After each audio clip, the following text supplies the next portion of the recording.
আজকে আমি আপনাদের সঙ্গে এরকম একটা হেয়ার টোনার শেয়ার করবো, যেটা আপনাদের চুল পড়া তো কমাবেই, বর্ষাকালেতে চুল পড়া কমাবে, তার সাথে আপনাদের যাদের গ্রে হেয়ারের সমস্যা আছে সেই হেয়ারের সমস্যাটাকেও ঠিক করতে সাহায্য করবে। ফার্স্টেই আমি 2.5 কাপ মতন জল নিয়ে নিচ্ছি, হালকা একটুখানি গরম করে নেবেন, বাবেলস এসে যাবে। তারপরে এর মধ্যে কিছুটা লবঙ্গ দিয়ে দিয়েছি।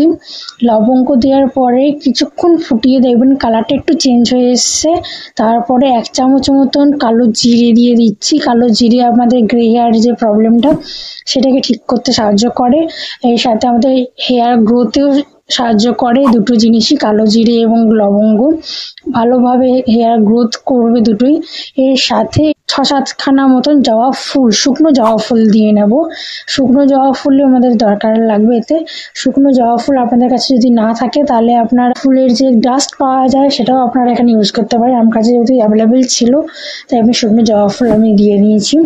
এর সাথে এটা যখন ফোটাবেন একদম হাই ফ্লেমে ফোটাবেন না, একটু মিডিয়াম ফ্লেমে রাখবেন, তাতে ভালো করে জিনিসটা আর কি এর যে গুডনেসগুলো সেটা জলের সঙ্গে মিশে যাবে। হাই ফ্লেমে করলে মানে কালারটা আর কি বেরিয়ে যাবে, কিন্তু খুব একটা আর কি জিনিসটা হবে না, তো সেই কারণে মিডিয়াম ফ্লেমে করার চেষ্টা করবেন। এর সাথে আমি রোজমেরি লিভস ব্যবহার করছি। রোজমেরি লিভস মানে চুলের নানা রকম সমস্যা দূর করতে সাহায্য করে। আমি এটা বেশিরভাগ জিনিসই ব্যবহার করি, আপনারা জানেন। তো এই কারণে আমি রোজমেরি লিভস ব্যবহার করেছি। এটা আপনাদের হেয়ার গ্রোথের যে একটা দরকার আছে, হেয়ার গ্রোথ, সেই হেয়ার গ্রোথ বাড়াতে প্রচণ্ড ভালোভাবে কাজ করবে। তার সাথে হেয়ার ফল তো মানে হেয়ার ফলের পরিমাণ এত ভালোভাবে কমাবে আর চিন্তার বাইরে। তো এটাকে দিয়ে ভালো করে আমরা ফুটিয়ে নেব।